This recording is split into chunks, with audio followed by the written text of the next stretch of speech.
Hey everyone! Thanks for stopping by today to check out this really cute treat holder that you can make for some cute little kiddo in your neighborhood or in your family for Halloween. It's actually really simple, but with all these cute layers, it makes it look a lot harder than it really is, and a lot more effort was put into it. But it's super quick and super simple. So I'll show you how I made it today. So I started off with some designer series paper from the Spooky Night set, and I cut it at 3 inches by 6 inches. And then I scored it, I don't know if you can see the score mark here, there it is, at 1.5 inches from the top. Now one thing when you're making these treat pouches is, you'll see here, you see the designer series paper on one side over here, but you also see the back of it behind your treats. So if you pick a pattern of designer series paper that's only one directional, make sure you pay attention to which direction it's going in the front. The back will look upside down if you have it just with one single pattern. That's why I like using this one, because it's mix and match all directions. There's no right side, no upside down, things like that. And it's the same with this pattern in here. There's really no upside down, sideways, things like that. So pay attention to the direction of your pattern when you're scoring, so you know which way is going to be right side up. So we have that here. I'm going to go ahead and fold that there, and that's the front of our treat bag. I'm going to use one of our 3x6 gusseted cello bags and fill it with a little bit of candy corn.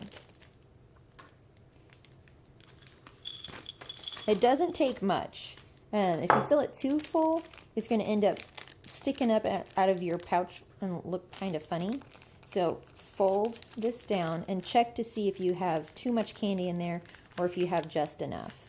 And I see I need to fold this down just a little bit more. So fold it so that it fits inside of your designer series paper pretty well. And you can push the candy corn around a little bit if you need to. Get that all set up and squared up in the top. And then you're going to use your stapler right along the sides here to keep it all shut. And over here. So 2 little staples there just to keep everything shut and together. And now I'm just going to set this down. Alright, so the next thing we're going to use is the Spooky Cat stamp set. We're going to use the little kitty cat here with the coordinating cat punch. And we're going to use our little trick-or-treat sentiment right there. So I have this strip of orange cardstock, and I'm going to use some Memento Tuxedo Black. It's always a good idea to use your Memento with your photopolymer stamps so that it doesn't stain them very quickly. You can definitely use the archival ink, that is just fine, but this keeps it from staining as much. And just stamp this here. Ta-da, little kitty cat. And we're going to use the cat punch to punch it out. This has to be one of the cutest punches like ever. And I'm not a crazy cat lady. I'm not even, you don't have to be a crazy cat lady to love it. But I'm not a huge cat person, but I really love this punch. And actually, you can get this as a bundle with the stamp set and get it for 10% off. So you can save 10% by buying it as a bundle. So there, let's see if it'll focus. There it is. So that's what it looks like when you punch it out. It's super simple to do. And slide that out of the way. And now we're going to use this little strip here. It's a 1/2 inch wide, and I think I did about 2.5 inches. You can do more or less depending on what you want. And I'm going to use our Tuxedo Black again. Ink that up. Center it as well as I can on my strip here. And there's that part. Put my lid on so I don't drop ink on anything. Right. So in order to get that cute little fishtail banner, I'm just going to trim the ends there. If you have the triple banner punch, you could use that too. You'll just have to pay attention to how you're lining it up so that they're even and they look nice, not crooked or anything. And just a little snip there. Oops, I didn't trip that far enough. All right. So there's our cute little greeting banner. Set that next to our kitty cat. And we have some of this awesome vintage crochet trim. Let's see if it'll focus in on it there. Having issues focusing today.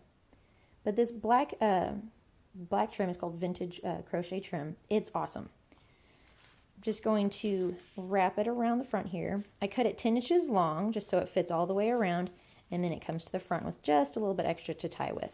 You don't need a whole lot extra. So just tie it in a double knot and it's done. This is a great way to cover up those staples. They will hardly be noticeable at all once you get them covered up with ribbon. If you have a wider ribbon, you could use that too. I love the texture of the crochet trim. So there's that right there. You can slide it around. We're going to put our cat on with some dimensionals. Grab these here. I sometimes use just half of a dimensional because it gives you all that you need. But you get to like double the amount of dimensionals you have. Peel the backing off. See if we can do it. Oh, yeah. Stick this on over here to the right. Now I'm definitely going to use a couple half dimensionals back here. Just like that. Push them on, make sure they don't pop off on me. And then stick that right here over your kitty cat. Super quick, cute treats. Your kids in general, and even your grown-up kids, are going to really love this cute little treat pouch. So if you enjoyed that, be sure to subscribe to my channel and come back to see what we have coming up later. Thanks so much for stopping by, and happy stamping!